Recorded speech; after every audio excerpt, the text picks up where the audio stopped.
be ousting in the streets. That they could actually sit down Yes. and hammer a deal when the tear gas plumes Yes. wafting all over the cities. Yes. Tells you that what you see is not what you get, and what you get is not what you have seen. They have got the capacity to manufacture narratives, do all manner of things, and still come out and pretend to be friends or enemies for the benefit of the gullible voter out there.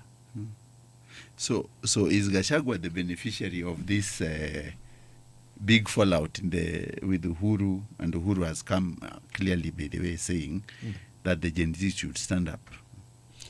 Uhuru, all his life, had an opportunity to strike a blow for the youth. Yeah? He always had an opportunity as a deputy prime minister, as a minister, as a president for 10 years. Was that evident during his time? Did he champion the cause for the Gen Z? Your answer is as good as mine. Is there any empirical evidence? Zero. Uhuru stands for Uhuru and the dynasties and the political class. And that is why if your daughter today or your son is having a marriage, you are not likely to see him. If the daughter of the political enemy is marrying today or a son, you see him there wearing a hat. Because like Rijiro said, all these guys are cousins. And they are all forever plotting against you. Not plotting to benefit you, but to exploit your ignorance so that they can continue in their domination. The moment you realize what they are up to, you never take them seriously. All they are doing is just for show. So this Gen Z, but remember the president said, I always like Kareithi gave him the name, our God-given president said that Gen Zs are, he brought one in cabinet, it's called Muga, Eric, and he said that he'll negotiate and talk to them. And now Uhuru is telling the president that this Gen Z should stand up against you. And do you think Gen Z has a future towards this declaration? Well, first of all, I believe if these people are together, as the editors are saying, I believe at one point, one did not meet his part of the bargain. And that is why they are now issuing different statements aimed at hitting at each other. That said, yes, the president appointed one of the Gen Zs from Meru to head, I think, the water docket. But did he implement the Gen Z's demands? Yes. He did not. So, in as much as I agree that these politicians are cousins, they are together, when things do not go their way, that is when they hit at each other. And probably they write a message. Leo nitakulima. Tuliongea kuhusu our parks and retirement, but hujatimiza. Leo utasikia ile statement natoa leo. Then they hide behind Kenyans to express their anger and frustration and dissatisfaction against the other. So the Gen Zs, I would say, are on their own.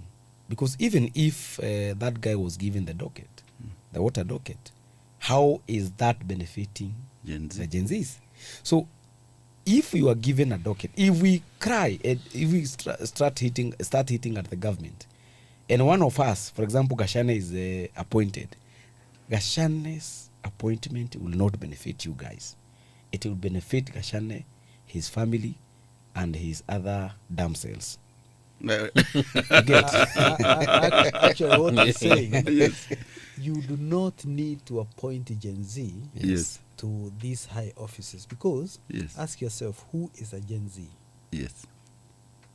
Remember, when you're answering that question, not to me but in your soul, the Gen Z is a young man of just like old fools grow old, even Gen Zs, they will also grow old. So it is a form, it is not a permanent state. Yeah.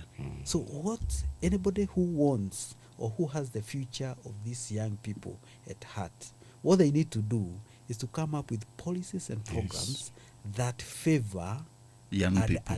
favor favor them and advance their causes, make it possible for them to go to school without a lot of fuss, make them get jobs when they are out, make them pay their loans, and start businesses, have policies that are friendly to people who are from, to use the political lingo, hustlers, people who have nothing, but when they dare to dream, they can actually live to a day when their dreams can come true. Not because they know so and so, not because they are related to so and so, or they are dating so and so, but because they are determined, and the policies and the government is friendly or is supportive of their endeavor to make a life for themselves.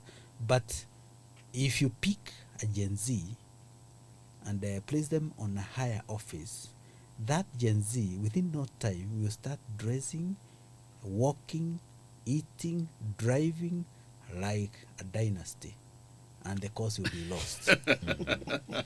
So the Gen Zs finally, Njogu, we've seen Gen Zs have gone on social media to protest, and their protestations has been something out of this world. The caricaturing has been massive, and people have been detained, jailed, beaten, and some of them killed.